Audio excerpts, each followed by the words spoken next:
Good morning सगळ्यांना. बघा, जो मानवाचा विकास असतो, त्या विकासासंबंधी आपण जे महत्त्वपूर्ण बिंदू आहेत, म्हणजे महत्त्वपूर्ण विचार असतात, महत्त्वपूर्ण संकल्पना असतात, अवधारणा असतात, ते आता आपण समजून घेऊया. म्हणजे याच्यावर तुम्हाला प्रश्न आलेलेच आहेत आणि मी जेव्हा तुम्हाला समजेल, तुम्ही पण म्हणाल का हे प्रश्न आलेलेच आहे. कारण मी सांगणं आणि तुम्ही सांगणं याच्यामध्ये फरक असतो. बरोबर आहे की नाही? आता विकास जो आहे त्या संदर्भात मी महत्त्वपूर्ण जे बिंदू आहेत ते आता घेणार आहोत. पहिलं काय म्हटलेलं आहे, विकास एक निरंतर चलने वाली प्रक्रिया आहे. बघा हे मराठीमध्ये टाईप विकास हे आहे म्हणजे विकास हे निरंतर चलने वाली प्रक्रिया आहे. आता निरंतर चलने वाली प्रक्रिया म्हणजे काय? म्हणजे बघा इथे मी मराठीमध्ये पण तुम्हाला सगळ्यात महत्त्वाचं सी-डी-पी मी जेवढे विद्यार्थी माझे आहेत त्यांना तुम्ही ग्रुपवर चर्चा करा का त्यांना सी-डी-पीमध्ये मी चांगला स्कोर मिळवून देण्याचं काम म्हणजे फक्त मराठीमध्ये समजून देतो त्याच्यामुळे करतोय. कारण मराठीमुळे समजलं. आता विकास निरंतर चलनेवाली प्रक्रिया म्हणजे काय असतं हे आपण बघूया. म्हणजे विकास हा कधीच थांबत नसतो. कमी अधिक होतो, पण कधीच थांबत नाही. विकास हा सतत होत असतो. आता मग तुम्हाला खूप लोकांना मग विकास प्रक्रिया काय असते हे तुम्ही समजून घ्या. सतत चालणारी प्रक्रिया. काय म्हटलेले?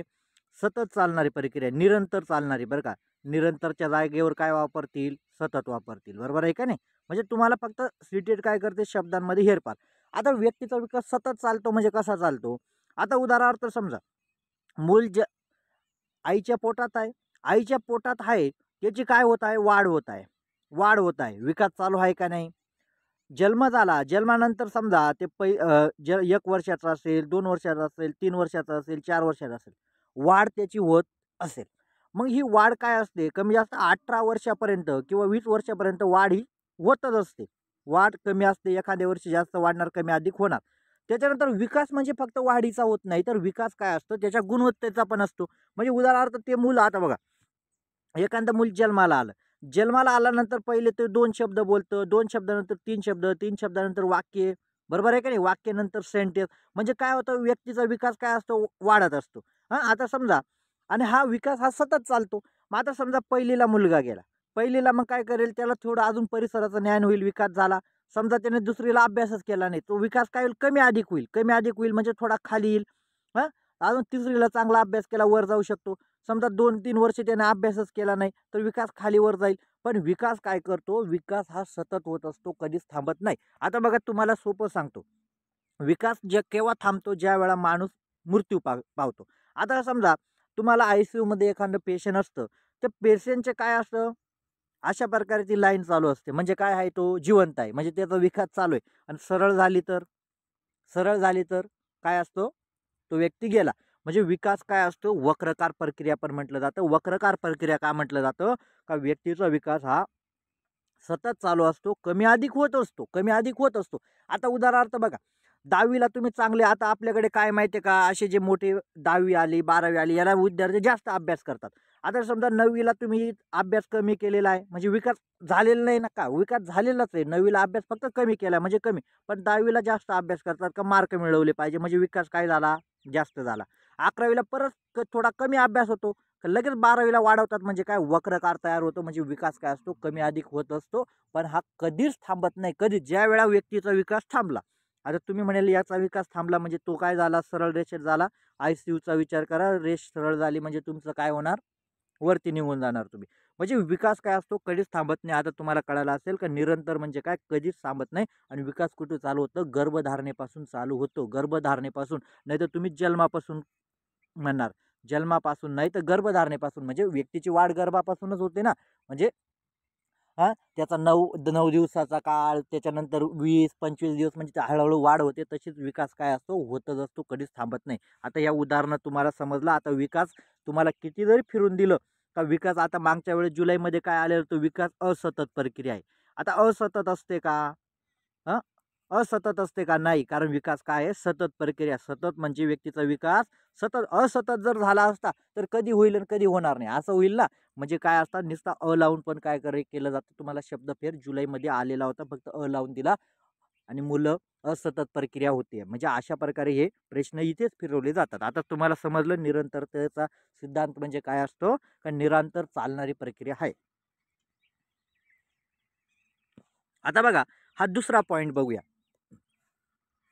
मी तुम्हाला एवढं मराठीमध्ये भारी समजून देतो ना, पण काय करता तुम्ही, तो किचकट वाटतो, तुम्ही मराठीमध्ये समजून घेत नाही प्रश्न वाचताना. आता मी पण काय आहे, मराठीचाच विद्यार्थी आहे. काय मी कुठे इंग्लिश मीडियमला शिकायला नाही गेलो. इथे गेलो पण मी काय करतो, मराठीमध्ये त्याचं ट्रान्सलेशन करून घेतो. आता बघा, दुसरा पॉईंट काय म्हणताय, विकास अनुवंश और वातावरण की आंतरक्रिया का प्रभाव आहे. बघा, विकास अनुवंश और वातावरण की आंतरक्रिया का प्रभाव. आता वातावरण म्हणजे बघा, वातावरण म्हणजे आपल्याला वातावरण म्हटलं का आपल्याला हिवाळा पावसाळा हेच आठवतं. वातावरण म्हणजे काय, वातावरण म्हणजे परिसर.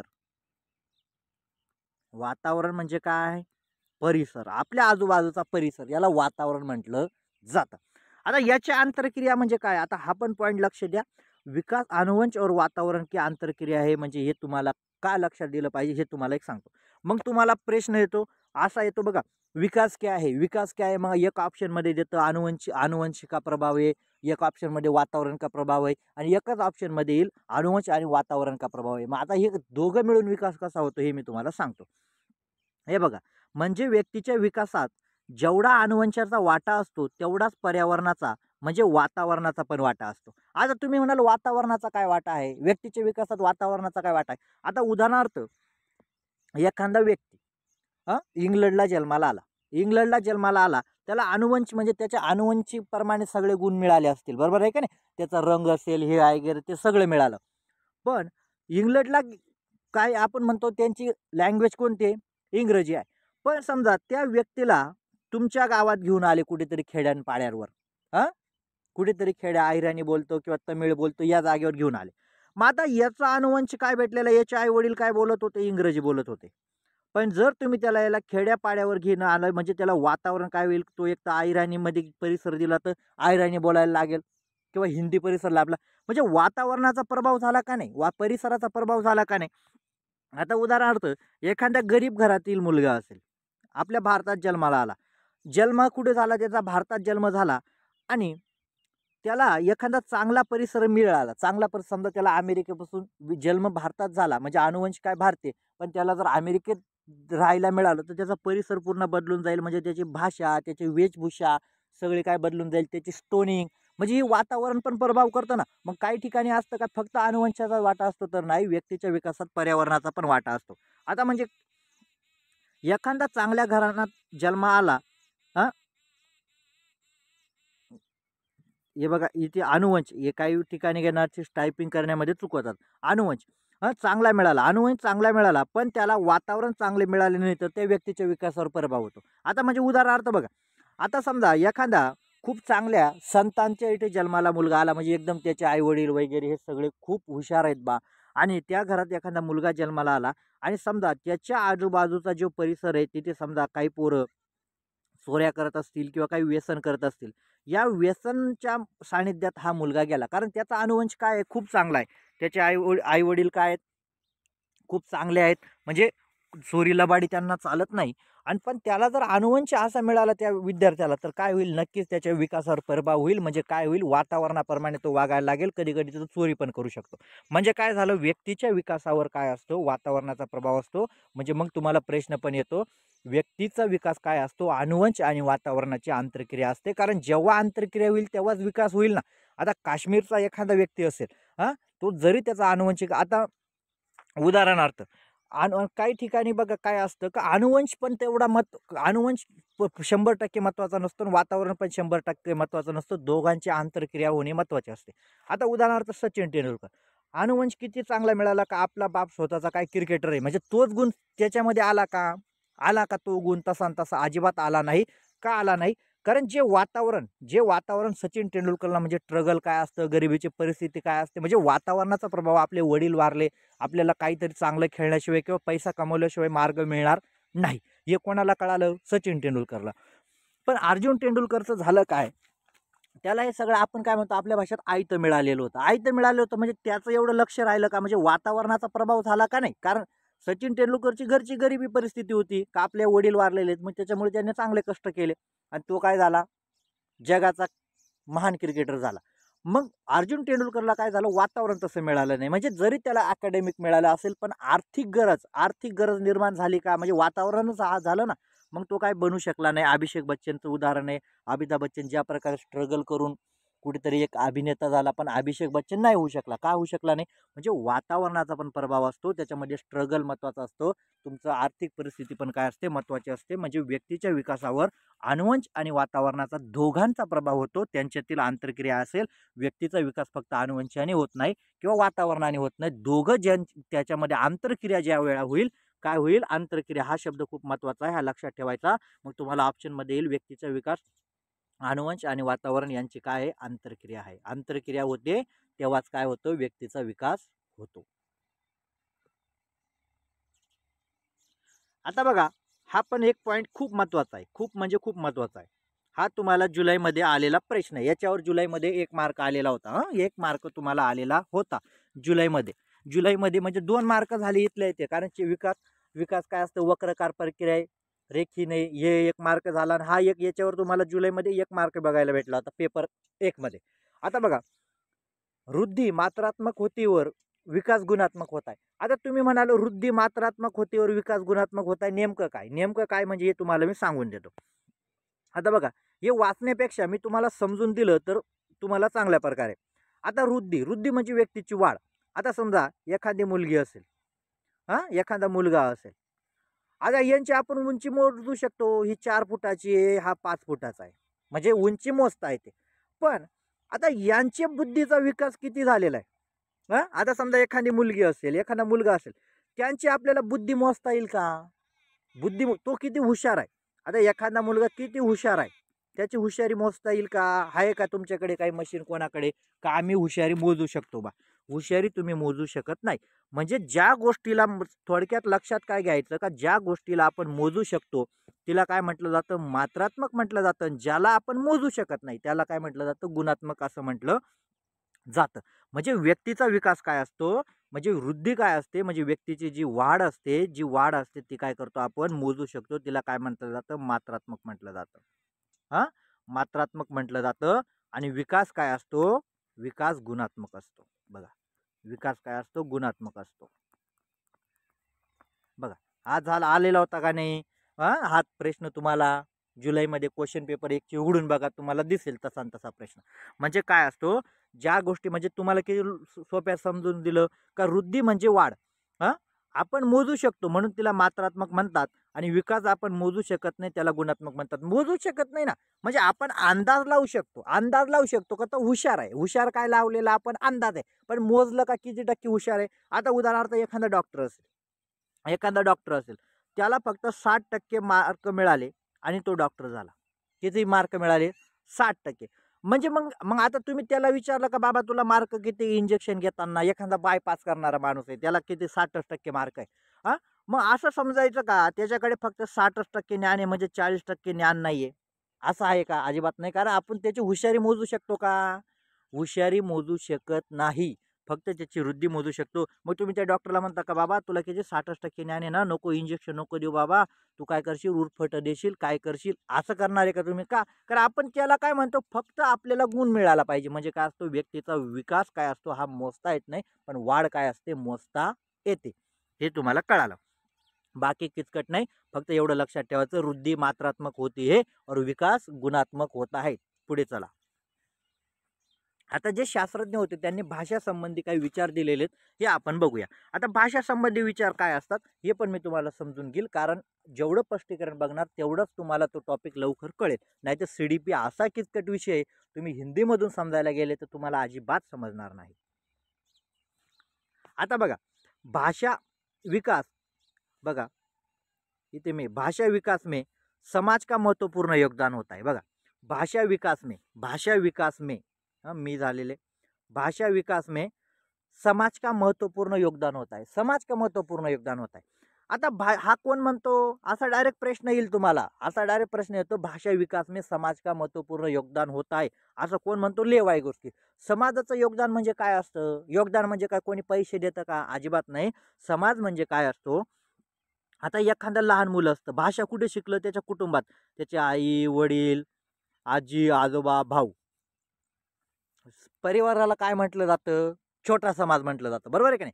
मग त्याच प्रकारे हे मूल बघा, ज्या वेळा घरात असतं थोडी भाषा शिकतं, 2 वर्षानंतर मूल काय करतं? शेजारी पाजारी मध्ये फिरतं. म्हणजे ज्या समाजात जी भाषा बोलली जाते ना, आता उदाहरण तुमच्यावरून अनुभव घ्या ना. समजा तुमच्या परिसरात जर समजा अहिराणी भाषा बोलली जात असेल, तुमच्या परिसरात, तुमचे लहान मुलं कोणती भाषा बोलतील? इंग्रजी बोलतील का? अजिबात नाही. म्हणजे ज्या समाजात जी भाषा बोलली जाते तीच भाषा मुलं बोलायला लागतात. या म्हणून काय म्हणतो का हा लेव वाइगोस्की काय म्हणतो का व्यक्तीच्या भाषा विकासात किंवा व्यक्तीच्या विकासामध्ये समाजाचं महत्त्वपूर्ण योगदान असतो. का असतो हे तुम्हाला कळालं. कारण समाजामध्ये काय असतो, आपण नुसती भाषा शिकत नाही तर नवनवीन कौशल्य पण शिकतो. व्यक्तीचा विकास होतो ना. आता एखाद्या गोष्टी आता आपण बघा, आपले आता शेतकऱ्याची जी मुलं असतात, बरोबर आहे, आणि त्यांना काही स्पेशल ट्रेनिंग दिली जात नाही. मग ते काय करतात, आजूबाजूच्या समाजाचं अनुकरण करतात. म्हणजे कांदा लावला असेल तो कसे लावले जातात, त्यांना का शिकवण्यासाठी प्रॅक्टिस करावी लागते का? अजिबात नाही. समोरच्याचं निरीक्षण करतात, समाजात जातात. मग आजूबाजूला बघतात. आता एखादे छोटे-मोठे आपण घरामध्ये बल्ब लाव, हे लाव. आपण काय शिकायला गेलो का कसा आला? काय आपण काय केलं, सामाजिक निरीक्षण कुठेतरी केलं. समोरचा कसा बल्ब लावतोय, लाईन कशी लावायला लागते, पिन कशी लागते, हे काय केलं आपण समाजामधून निरीक्षण करतो आणि याच्यातून समाजामधून व्यक्तीचा विकास होतो. आणि याला म्हटलं ह्या कोणी सिद्धांत दिला? हे दिलं लेव वाइगोस्की. ज्या ठिकाणी तुम्हाला समाज, संस्कृती हे विचारलं जाईल त्याचं उत्तर काय असतं? लेव वाइगोस्की असतं.